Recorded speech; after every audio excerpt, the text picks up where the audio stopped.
Omicron, इससे परिचय तो अभी तक आपका हो चुका होगा। दक्षिण अफ्रीका में पाया गया कोरोना का यह नया वेरिएंट अब भारत में पहुंच चुका है। बीते दिन कर्नाटका में इसके 2 केसेस की पुष्टि भी हो चुकी है।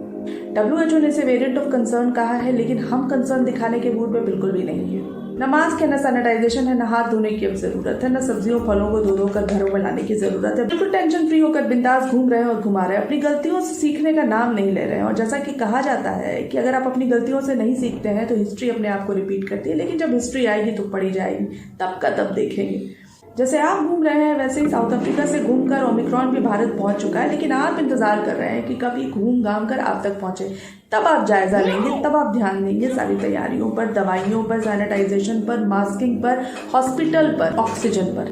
परेशानी आने के पहले चिंता करने का फायदा ही क्या है। आप बस ऑल इज वेल के मोड में खुद को दिलासा दिए जाइए। जी नहीं, वक्त है, सतर्क हो जाइए, चेत जाइए।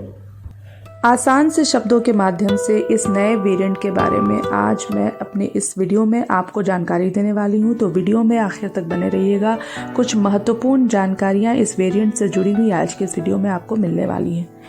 WHO ने दुनिया को बताया कि 24 नवंबर 2021 को साउथ अफ्रीका में इसका पहला केस रिपोर्ट हुआ। हाल फिलहाल में ही नीदरलैंड्स की डच हेल्थ अथॉरिटी ने भी बयान दिया, जिसमें उन्होंने कहा कि 19 नवंबर को उनके यहाँ कुछ सैंपल लिए गए थे जो इस नए वेरिएंट के थे।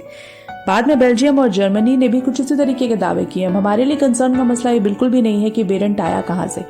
मसला ये है कि हमें कितनी सतर्क होने की जरूरत है इस वेरिएंट से। सबसे पहले समझते हैं इसकी म्यूटेशन के बारे में, क्योंकि वो सबसे इम्पोर्टेंट है हमारा जानना। तो 30 से ज्यादा म्यूटेशन इसके स्पाइक प्रोटीन में हुए हैं, जो चिंता का विषय है। ज्यादातर वैक्सीन वायरस के स्पाइक प्रोटीन पर ही हमला करती है। वायरस अपने स्पाइक प्रोटीन में म्यूटेशन इस वजह से करता है ताकि वो बार बार बदलता रहे, और इस वजह से वो दवाइयों से और शरीर की इम्यूनिटी से खुद को बचा सके। जिस तरीके से हम अपने आप को इस वायरस से बचाना चाहते हैं, उसी तरीके से वायरस भी हमारे शरीर के इम्यून सिस्टम से खुद को बचाना चाहता है। इस वजह से इस तरीके का म्यूटेशन वो करता है। अब बात करते हैं वैक्सीन के बारे में कि किस तरीके से वैक्सीन काम करती है इन वायरसेस के ऊपर। तो वैक्सीन शरीर की इम्यूनिटी को ऐसा बना देती है ताकि वो इन स्पाइक प्रोटीन्स की पहचान करने में समर्थ हो जाए और उन्हें खत्म कर दे। दुश्मन की पहचान क्या है वो बता देती है वैक्सीन, ताकि हमारी इम्यूनिटी सतर्क रहे। उसे पता हो कि अच्छा ये दुश्मन है, इसको खत्म करना है। आइए अब हम ये जानते हैं कि जितनी भी तरीके की वैक्सीन अभी उपलब्ध हैं, क्या वो इस नए वेरिएंट पर कारगर हैं, सफल होंगी।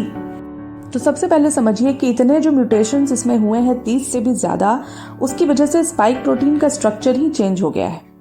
तो अब क्या पहले दिए गए वैक्सीन काम करेंगे? ये बहुत बड़ा सवाल है। हम अभी शायद ये हो सकता है, शायद वो हो सकता है, शायद कुछ न हो, तो कुल मिलाकर हम शायद में जी रहे हैं। हम अभी अनुमान लगा रहे हैं, क्योंकि हमें अभी कोई भी पक्की जानकारी नहीं है। नया वेरिएंट है तो शोध चल रहा है। पूरी जानकारी इसके बारे में मिलने में थोड़ा समय लगेगा। अब हम बात कर लेते हैं कि अभी जो टेस्टिंग चल रही है वो कितनी कारगर है इस वेरिएंट का पता लगाने में। तो वैज्ञानिकों का ये कहना है कि RT-PCR से मात्र ये पता चलता है कि कोई व्यक्ति कोरोना से संक्रमित है या नहीं, न कि वेरिएंट कौन सा है ये पता चलता है। ऐसे में जीनोम सीक्वेंसिंग स्टडी जरूरी होती है, लेकिन सभी सैंपल्स को जीनोम सीक्वेंसिंग के लिए नहीं भेजा जा सकता है, क्योंकि ये प्रोसेस बहुत स्लो है, कॉम्प्लिकेटेड है और इसके साथ साथ कॉस्टली भी है। तो RT-PCR से ये नहीं पता चलने वाला है कि किस वेरिएंट से आप इन्फेक्टेड हैं। तो ये थी ओमिक्रॉन वेरिएंट पर उपलब्ध अभी तक की जानकारी।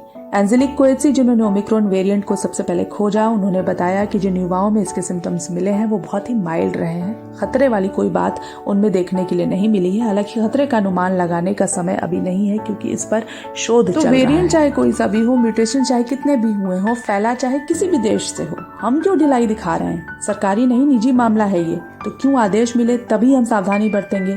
स्वास्थ्य आपका है, हेल्दी आपको रहना है। तकलीफ आपको होगी, आपके अपनों को होगी, हॉस्पिटलाइज आप होंगे, ऑक्सीजन आपको लगेगा, खर्च भी आपका ही होगा। तो आपकी लापरवाही की जिम्मेवारी किसी और की कैसे हो सकती है, जरा सोचिए। अब बात कर लेते हैं कि बचना कैसे है। तो बातें नियम वही है, बदले नहीं है। इम्यूनिटी बढ़ाइए, ताजा सुपाच्य घर का बना खाना खाइए, सार्वजनिक स्थानों पर सतर्क रहिए, हाइजीन के नियमों का पालन कीजिए। वही सब जो पहले था वही करना है। कुछ काम आने वाली बातें मैंने भी आपको बताई हैं अपने वीडियोस में। आयुर्वेद किस तरीके से आपकी मदद कर सकता है वो भी मैंने आपको बताया। उन वीडियोस को देखिए, लिंक आपको डिस्क्रिप्शन में मिल जाएंगे। यहाँ वहाँ की सुनी सुनाई अफवाहों पर ध्यान मत दीजिए, एक्सपर्ट्स की सुनिए, खुद को स्वस्थ रखिए, सबको सुरक्षित रखिए। इस उम्मीद के साथ कि मेरे आज के इस वीडियो ने आपको कुछ समझाया होगा, कुछ बातें सिखाई होंगी, कुछ बातों पर आपका ध्यान गया होगा जिस पर आपका ध्यान जाना बहुत जरूरी है। मिलते हैं किसी और वीडियो में और अच्छी जानकारी के साथ। तब तक के लिए अपना ख्याल रखिए। Stay healthy and stay fit.